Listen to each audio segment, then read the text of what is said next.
नमस्कार साथियों, आप देख रहे हैं भारत समाचार। भारत समाचार आपके लिए लाता है भारत की 15 बड़ी और ताजा खबरें। आइए जानते दिन भर की ताजा और बड़ी खबरें। आज की पहली खबर, पीएम मोदी ने 35,000 करोड़ की कृषि योजनाओं की शुरुआत की। प्रधानमंत्री नरेंद्र मोदी ने शनिवार दोपहर दिल्ली के भारतीय कृषि अनुसंधान संस्थान में कृषि क्षेत्र के लिए 35,440 करोड़ की 2 बड़ी योजनाएं शुरू की। उन्होंने पीएम 11,440 करोड़ की दाल उत्पादन मिशन योजना और 24,000 करोड़ की पीएम धन धान्य कृषि योजना का उद्घाटन किया। उन्होंने कहा कि कृषि और खेती हमेशा हमारे विकास यात्रा का महत्वपूर्ण हिस्सा रही है। समय के साथ यह जरूरी है कि कृषि को सरकार का समर्थन मिलता रहे। दुर्भाग्य से पिछली सरकारों ने कृषि को छोड़ दिया था। चांदी इस हफ्ते 19,000 महंगी हुई। इस हफ्ते सोना चांदी के दाम में काफी बढ़त देखने को मिली। इंडियन बुलियन ज्वेलर्स एसोसिएशन के मुताबिक 10 ग्राम 24 कैरेट सोने की कीमत हफ्ते भर में 4,571 रुपए, 4% बढ़कर 1,21,525 हो गई। पिछले हफ्ते के आखिरी दिन 3 अक्टूबर कीमत 1,16,954 पर थी। अफगानी मंत्री ने महिला पत्रकारों की एंट्री रोकी। अफगानिस्तान के विदेश मंत्री अमीर खान मुत्तकी की दिल्ली में शुक्रवार को हुई प्रेस कॉन्फ्रेंस में महिला पत्रकारों की एंट्री पर रोक लगाने पर विवाद हो गया है। कांग्रेस सांसद प्रियंका गांधी वाड्रा ने पीएम मोदी से पूछा, भारत में हमारे ही देश की कुछ सबसे सक्षम महिलाओं का अपमान कैसे होने दिया गया, जबकि महिलाएं ही देश की रीढ़ और गौरव हैं। वहीं विवाद बढ़ने पर भारत के विदेश मंत्रालय ने कहा कि अफगानिस्तान के विदेश मंत्री की प्रेस कॉन्फ्रेंस में उनका कोई रोल नहीं था, न ही उनकी तरफ से पत्रकारों को बुलाया गया था। यह प्रेस कॉन्फ्रेंस अफगानी एम्बेसी में हुई थी। अखिलेश का 80 लाख फॉलोअर्स वाला फेसबुक अकाउंट शुरू सपा प्रमुख अखिलेश यादव का फेसबुक पेज 16 घंटे बाद शनिवार सुबह 8:30 बजे बहाल हो गया। शुक्रवार देर रात 8:30 बजे फेसबुक पेज सस्पेंड हुआ था। इस पर अखिलेश ने कहा, मुझे जानकारी मिली कि यौन शोषण और हिंसा की शिकायत की वजह से सस्पेंशन हुआ। परीक्षा में पूछे गए सवालों को सोशल मीडिया पर शेयर करने पर होगी कार्रवाई। राजस्थान में चतुर्थ श्रेणी कर्मचारी भर्ती परीक्षा आज से शुरू हो गई है। यह परीक्षा 21 सितंबर तक चलेगी। अलवर जिले में तीनों दिन 1,23,000 से ज्यादा अभ्यर्थियों के परीक्षा में शामिल होने की संभावना है। इधर इस परीक्षा को लेकर राजस्थान कर्मचारी चयन बोर्ड ने गाइडलाइन जारी की है। इसमें कहा गया है कि परीक्षा के बाद अभ्यर्थी, कोचिंग संस्थान या शिक्षक आदि सामूहिक रूप से प्रश्नों को लेकर विश्लेषण या चर्चा नहीं कर सकेंगे और न ही परीक्षा में पूछे गए प्रश्नों को सोशल मीडिया पर शेयर कर सकेंगे। ऐसा करने पर कार्रवाई होगी। सीजीआई बोले, डिजिटल युग में लड़कियां सबसे ज्यादा असुरक्षित। मुख्य न्यायाधीश बीआर गवई ने शनिवार को कहा कि डिजिटल दौर में लड़कियां नई तरह की परेशानियों और खतरों का सामना कर रही हैं। टेक्नोलॉजी सशक्तिकरण नहीं, शोषण का जरिया बन गई है। सीजीआई गवई ने कहा, लड़कियों के लिए आज online harassment, cyber bullying, digital stalking, निजी डेटा के दुरुपयोग और डीप फेक तस्वीरें बड़ी चिंता बन गई हैं। इन खतरों से बचाने के लिए पुलिस और अधिकारियों को खास ट्रेनिंग देने की जरूरत है, ताकि वे ऐसे मामलों को समझदारी और संवेदनशीलता से संभाल सकें।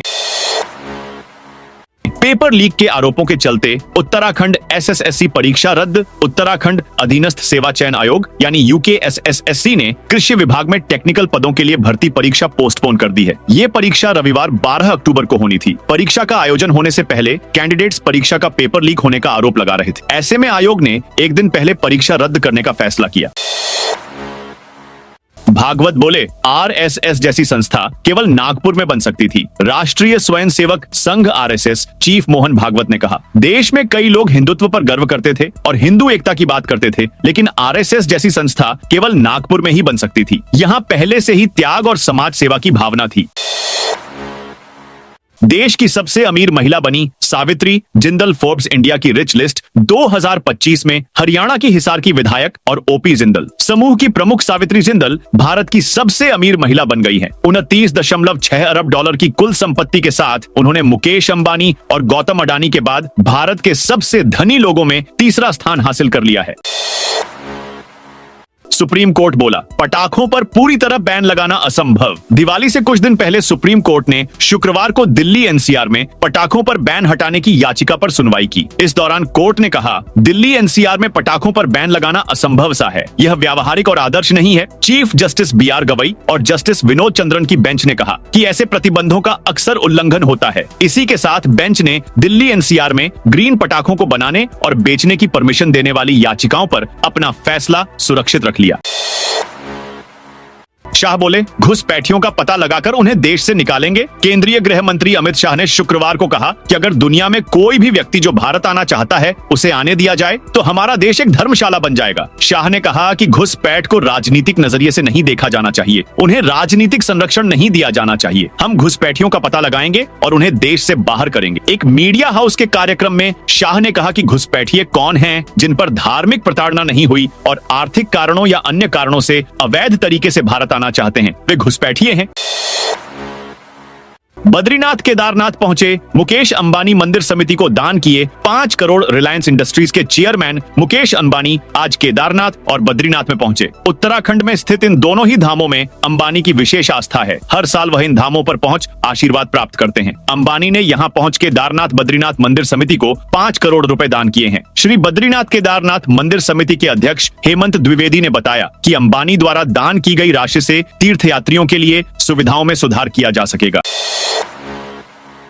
जम्मू कश्मीर को राज्य बनाने की मांग पर सुप्रीम कोर्ट सख्त। जम्मू कश्मीर को वापस राज्य का दर्जा देने की लगातार उठ रही मांग पर सुप्रीम कोर्ट ने सख्ती दिखाते हुए केंद्र सरकार को अहम निर्देश दिया है। कोर्ट ने शुक्रवार को केंद्र सरकार को 4 हफ्ते का समय दिया है ताकि वह जम्मू कश्मीर को राज्य का दर्जा वापस देने से जुड़ी याचिकाओं पर अपना जवाब दाखिल कर सके। मुख्य न्यायाधीश BR गवई की अध्यक्षता वाली पीठ ने इस मामले की सुनवाई की।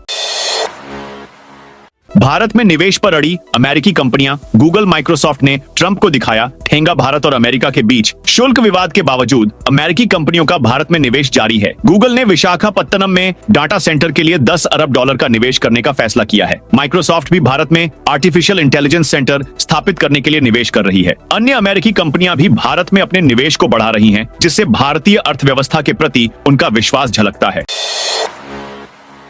पवन सिंह बोले, मैं विधानसभा चुनाव नहीं लड़ूंगा। भोजपुरी सिंगर पवन सिंह ने पत्नी ज्योति सिंह से चल रहे विवाद के बीच शनिवार को सोशल मीडिया पर बड़ा ऐलान किया है। पवन सिंह ने कहा, मैं पवन सिंह अपने भोजपुरिया समाज को बताना चाहता हूं कि मैंने बिहार विधानसभा चुनाव लड़ने के लिए पार्टी ज्वाइन नहीं की थी, न ही मुझे विधानसभा चुनाव लड़ना है। मैं पार्टी का सच्चा सिपाही हूं और रहूंगा। कल ही उनकी पत्नी ज्योति सिंह ने जनसुराज के संस्थापक प्रशांत किशोर से मुलाकात की थी। 20 मिनट की मुलाकात में उन्होंने कहा था, मेरे साथ अन्याय हुआ, ऐसा किसी और महिला के साथ नहीं होना चाहिए। सुप्रीम कोर्ट बोला, व्हाट्सएप क्यों? स्वदेशी ऐप अपनाएं। सुप्रीम कोर्ट ने शुक्रवार को उस याचिका खारिज कर दिया जिसमें देश भर में सोशल मीडिया अकाउंट्स को सस्पेंड या ब्लॉक करने के नियम बनाने की मांग थी। याचिकाकर्ता चाहते थे कि सोशल मीडिया कंपनियां अकाउंट सस्पेंड या ब्लॉक करने में साफ प्रक्रिया, पारदर्शिता और संतुलन रखें। जस्टिस विक्रम नाथ और जस्टिस संदीप मेहता की बेंच ने अनुच्छेद 32 के तहत कहा कि व्हाट्सएप तक पहुंच को मौलिक अधिकार कैसे कहा जा सकता है। बेंच ने यह भी कहा कि हाल ही में एक देशी मैसेजिंग ऐप लॉन्च हुआ है जिसे याचिकाकर्ता इस्तेमाल कर सकते हैं।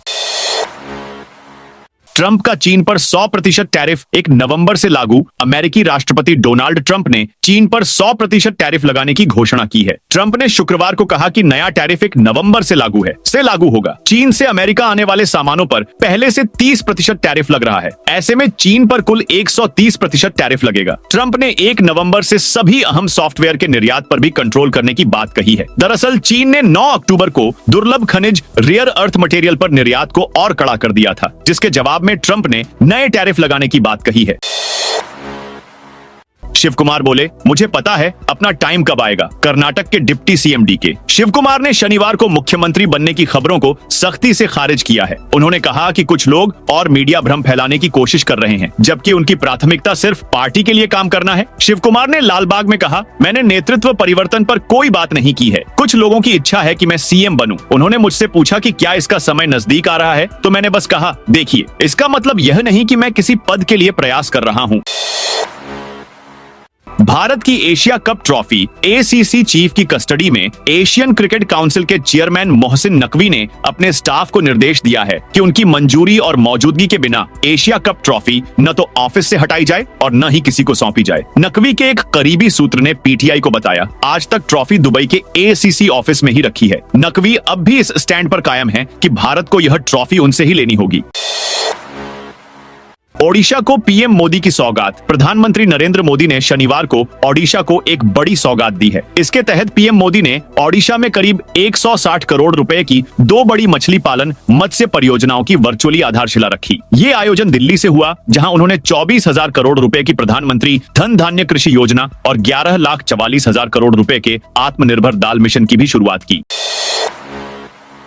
शुभमन गिल ने बाबर आजम को पीछे छोड़ा। दिल्ली टेस्ट के दूसरे दिन भारत मजबूत स्थिति में पहुंच गया है। कप्तान शुभमन गिल के नाबाद शतक के बाद भारत ने 518 पर 5 विकेट के स्कोर पर पहली पारी घोषित की। टीम ने वेस्टइंडीज के 4 बल्लेबाजों को पवेलियन भी भेज दिया। शनिवार का दिन शुभमन गिल के रिकॉर्ड्स के नाम रहा। उन्होंने टेस्ट औसत और शतक के मामले में पाकिस्तान के बाबर आजम को पछाड़ दिया।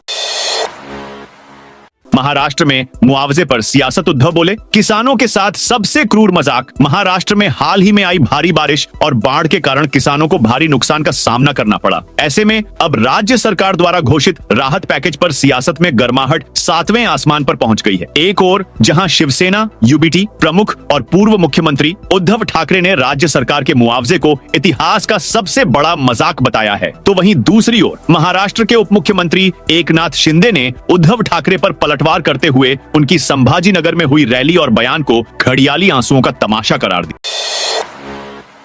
पाकिस्तान में नमाज पढ़ रहे अहमदिया मुस्लिमों पर फायरिंग। पाकिस्तान के एक बंदूकधारी शख्स ने शुक्रवार को नमाज पढ़ रहे लोगों पर हमला कर दिया। इसमें 6 लोग घायल हो गए। यह घटना पंजाब के रिवाह की है। इस घटना से जुड़ा एक वीडियो भी सामने आया है। पुलिस ने इसके सही होने की पुष्टि की है। इसमें हमलावर हाथ में पिस्तौल लेकर परिसर के गेट की ओर बढ़ता है और वहां मौजूद गार्ड्स पर लगातार गोलियां चलाता है। पाकिस्तानी अखबार डॉन की रिपोर्ट के मुताबिक सड़क के दूसरी ओर तैनात 2 पुलिसकर्मियों ने जवाबी कार्रवाई की और हमलावर को मार गिराया। सीट शेयरिंग में हो रही देरी को लेकर कांग्रेस ने आरजेडी को दिया अल्टीमेटम। बिहार चुनाव के लिए पहले चरण के नामांकन आज से शुरू हो गए हैं, लेकिन अभी तक जनसुराज को छोड़कर किसी भी दल ने उम्मीदवारों की घोषणा नहीं है। एनडीए के साथ साथ महागठबंधन में भी सीट शेयरिंग को लेकर माथापच्ची जारी है। इसी बीच गठबंधन के अहम सहयोगी दल कांग्रेस की पहली लिस्ट तैयार हो गई है। सूत्रों की माने तो 13 उम्मीदवारों के नाम फाइनल है, बस ऐलान बाकी है। इस बीच कांग्रेस ने राजद को अल्टीमेटम दे दिया है कि सीटों का बंटवारा जल्द करे। अगर ऐसा नहीं हुआ तो कांग्रेस पहले चरण वाले इलाकों में अपने दावों वाली सीटों पर नामांकन शुरू कर देगी। दोस्तों, यह थी आज की ताजा और बड़ी खबरें। जय हिंद, जय भारत,